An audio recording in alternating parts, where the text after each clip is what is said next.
Bodies are weird, right?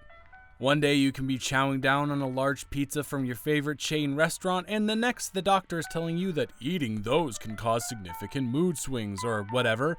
And what even is gluten anyways? It's an evil that most of the population doesn't properly understand, but because God has forever cursed me for the blasphemies I have committed, I do.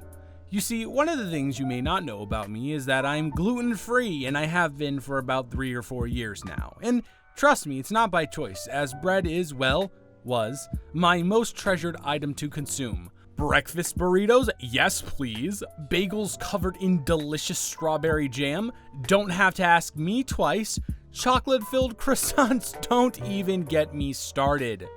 That being said, since 2017, I've had gluten mostly completely, out of my life. And as a broke college kid, that sucked because by proxy, it also cut out one of the most viable eating options, fast food. Never again would a sweet brioche bun on a Baconator from Wendy's touch my lips. And if that isn't the most devastating thing that you've ever heard, well, you've never experienced true pain, Buster.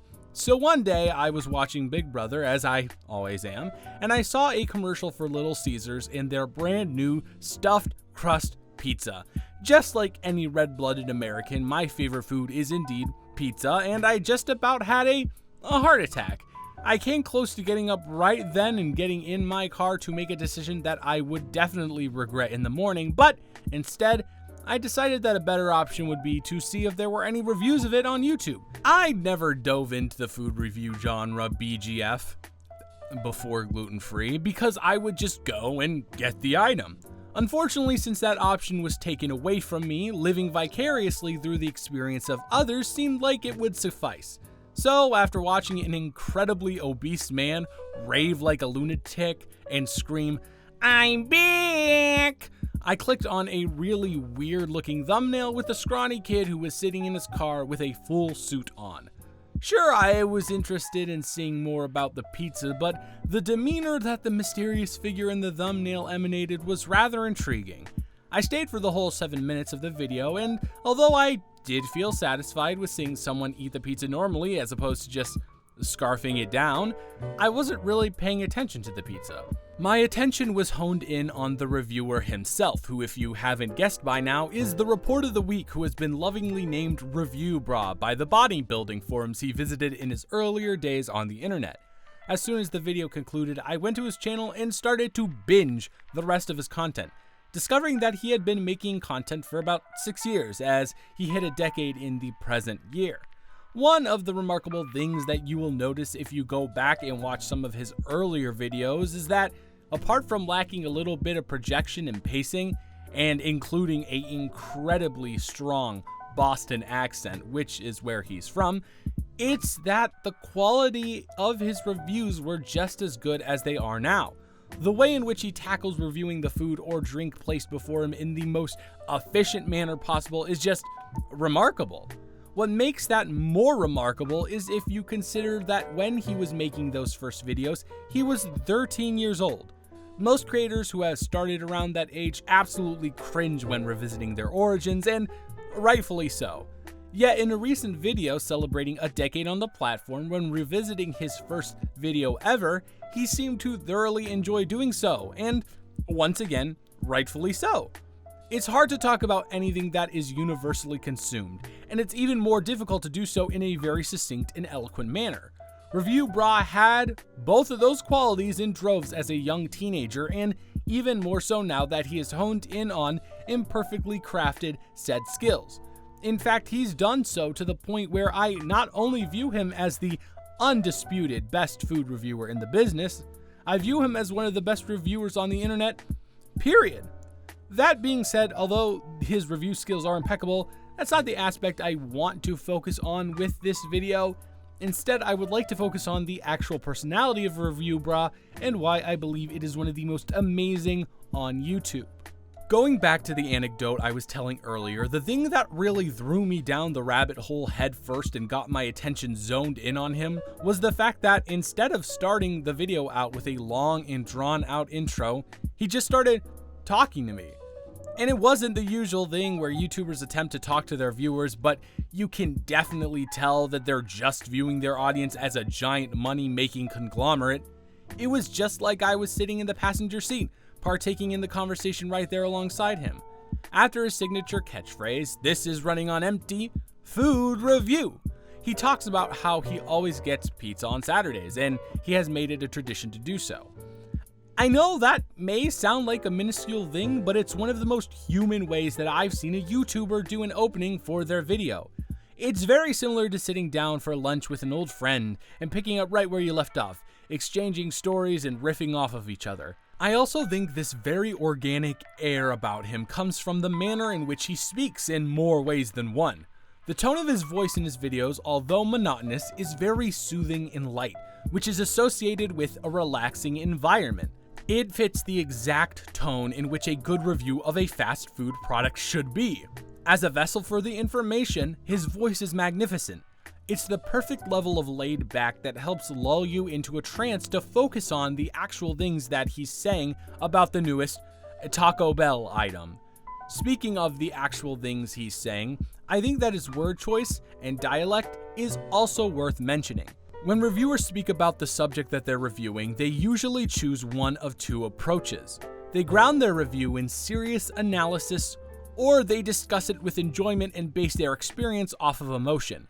It's very rare to find a reviewer that is able to mesh the two together and find a happy medium, but alas, ReviewBrah is one of those people. He's aware that what he's reviewing is, by all intents and purposes, the lowest common denominator of the American lifestyle. And he jokes about that quite a lot, invoking somewhat of a playful and laid-back atmosphere. That being said, he never treats it as such. He treats the actual review of the product as any good critic would, by articulately breaking down every single facet that the food has to offer, and giving a fantastic breakdown of even the most simple items. It's a real breath of fresh air to see a critic who doesn't fall into the realm of either pretentious or goofy that most online reviewers seem to gravitate towards. He's able to laugh it off when he gets a chicken sandwich from Buffalo Wild Wings that is literally just a chicken strip on a bun, and he's also able to perform a thorough and accurate dissection of the Travis Scott meal. That may be the most ridiculous sentence that a human has ever uttered on this planet, but that does not take away its merit and validity. I think the thing that expresses the personality of ReviewBrah the most is his yearly video where he goes through a day in his life. In these absolute treasures, you get to observe him doing things other than making reviews, and as I think many others can attest to, it's exactly the same as his other videos. He can make the most mundane thing or action seem interesting through the cadence and linguistics that he uses to talk about them.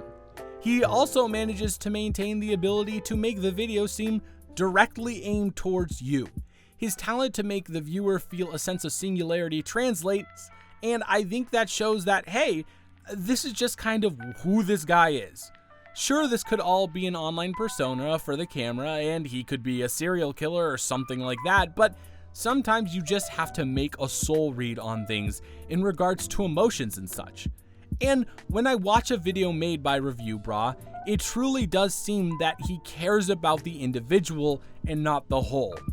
It seems as though he relishes those moments where he can just sit there and connect with his audience, so much so that he incorporates it into every video he makes. As a rather cynical person and an even more cynical media consumer, it's a rarity for me to call anything authentic. But in the case of the Report of the Week, I just can't help but do exactly that. He seems so genuinely appreciative for the fan base and viewership that he has accrued over the past decade.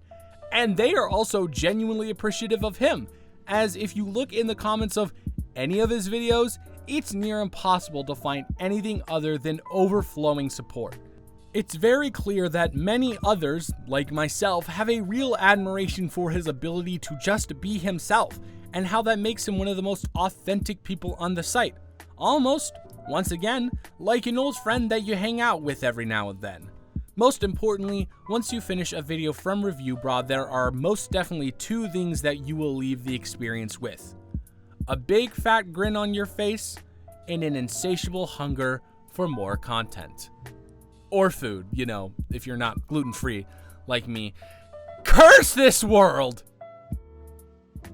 Thank you for watching this video. If you enjoyed it, you can like, comment, and subscribe. Any combination of the three will do. I would like to give a thank you to my patrons, Weston Katecki and Carl McGee, and my producer, the BC Film Reviews. If you would like to support this channel, since most videos are demonetized, and get some awesome perks along with it, my Patreon is in the description, as well as my Twitter, where you can reach out and we can connect. Thank you once again so much for watching, and I can't wait to see you in the next one. Goodbye.